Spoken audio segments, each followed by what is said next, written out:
Bonjour Emmanuel Ducrot. Bonjour Dimitri et bonjour à tous. Alors parfois, la réalité dépasse la fiction dans le registre de l'absurde et du navrant. Illustration ces dernières heures avec l'histoire de l'imam qui s'est fait la belle. Oui, la saga de l'imam Iqiyoussen en fait partie de ces moments où les événements semblent cinématographiques tant ils concentrent les absurdités. Le prédicateur, homophobe, antisémite, misogyne, devait être cueilli chez lui dans le nord de la France et expulsé mardi, après une décision très attendue, finale de la justice administrative. Mais il a fait ce qu'on appelle une Carlos Ghosn. Il s'est enfui au nez, à la barbe des hommes de la direction centrale des renseignements territoriaux qui devaient le garder à l'œil. Envolé l'imam. On ne sait pas où il est, on ne sait pas exactement quand il a quitté son domicile, peut-être dimanche, ni comment il est parti, sans doute caché dans un coffre de voiture. À l'heure de la surveillance généralisée, de l'IA, de la triangulation, le fichier S le plus célèbre du moment qui joue les filles de l'air, ça laisse assez pantois. C'est vrai que c'est rocambolesque, c'est sûr, mais est-ce que c'est absurde ? Et oui, c'est absurde parce que l'imam Iqiyoussen, depuis le 28 juillet 2022, il est au centre de l'attention médiatique.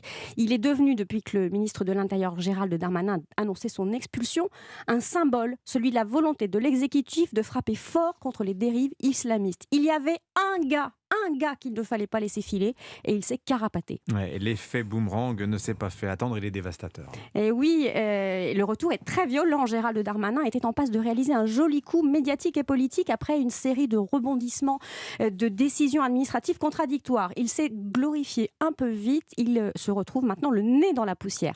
Le résumé des faits est impitoyable. On n'a pas perdu l'imam à la suite d'une minute d'inattention. Non, il a simplement laissé son téléphone derrière lui et pendant plusieurs jours, personne ne s'est rendu compte qu'il était parti.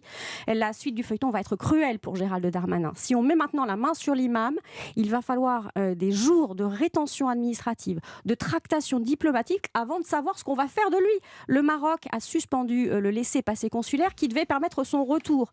Ou comment transformer une affaire rondement menée qui avait triompher des obstacles en futur chemin de croix médiatique. Alors l'absurde de cette affaire se loge aussi dans l'attitude de l'opposition, Emmanuel. Eh bien oui, notamment celle de la France insoumise qui a défendu bec et ongles cet homme aux propos indéfendables. On a assisté à des contorsions dignes du cirque du soleil. Certains sont allés jusqu'à expliquer qu'on ne pouvait décemment pas imposer au Maroc un tel personnage et qu'il valait mieux le garder en France pour ne pas nuire à d'autres. On croit quand même un peu rêver.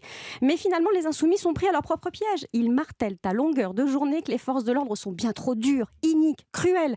L'islamiste aux propos violents qu'ils ont entrepris de défendre d'une expulsion affreuse n'a filé à l'anglaise que parce que le ministère de l'Intérieur s'est montré d'une candeur et d'une naïveté surréaliste. Pour un peu, les insoumis devraient applaudir Gérald Darmanin pour cette toute nouvelle douceur.